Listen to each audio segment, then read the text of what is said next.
1 year ago today, the Nintendo Switch was announced. However, it hasn't lived up to the hype because the Switch was massively hyped. There's still a lot of hype surrounding it. You know how Nintendo fanboys are. If you're watching this, there's a chance you are one, or maybe not. Maybe I'm just making gross generalizations about my viewer base. But regardless, let's talk about whether the Nintendo Switch has lived up to the hype 1 year after announcement on today's video. Welcome to Switch Sunday, where some nerdy Nintendo fanboy talks about the Nintendo Switch, and if that tickles your fancy, why not subscribe? Now today we're talking about hype. Has the system lived up to the hype? Is it overhyped? Blah blah blah, you get the point. Now there are three things we need to discuss in regards to this. The games and the quality of them, the system and how it actually works, and finally, has it got the support it needs to succeed? So let's get on to it. Number one, the games. Now, the big game that was hyped to hell when the Switch was released was Zelda, Breath of the Wild. And let me tell you, Breath of the Wild is probably my favorite Zelda game of all time. In a lot of respects, it's not very Zelda-y. It's not what you expect out of a traditional Zelda game. Just as an adventure and whatnot, it was fantastic, and it was not worth buying a Nintendo Switch for, in my opinion, because it was on a Wii U.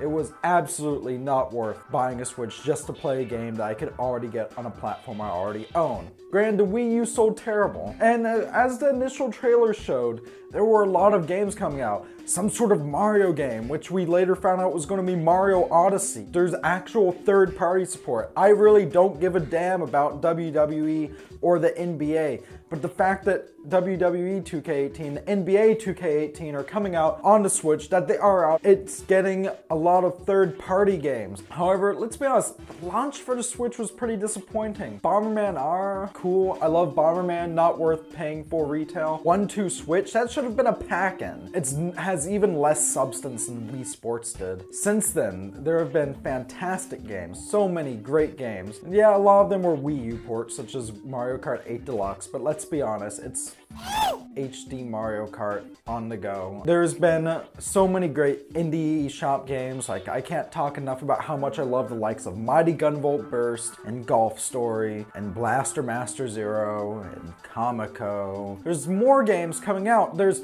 Mario Odyssey, as I mentioned before. There's Sonic Forces, which, okay, I'm on the fence about Sonic Forces. There's a new Metroid Prime game coming out. There's a new Pokemon game being developed for the Switch. So as far as the games go, I feel like the Switch had a bit of a rocky start, but since then, it's just phenomenal. For a console that's only 8 months old, I think it has a pretty good library. Now, the second thing we need to talk about is how the system actually works. The Switch, of course, gets its name because, quite obviously, it's a handheld home console hybrid. This thing is very capable, and you aren't getting watered down ports like you got on the Wii. You're getting legit, really solid ports on this thing. In docked mode, I think it's fantastic. It's a great 1080p picture. However, I'll be honest, I never really played in docked mode. I like to either slip off the Joy-Cons, like so, and put it on the table and, kind of play it like this, or I like to play it in handheld mode. As a handheld, it's very comfortable. I know it's not,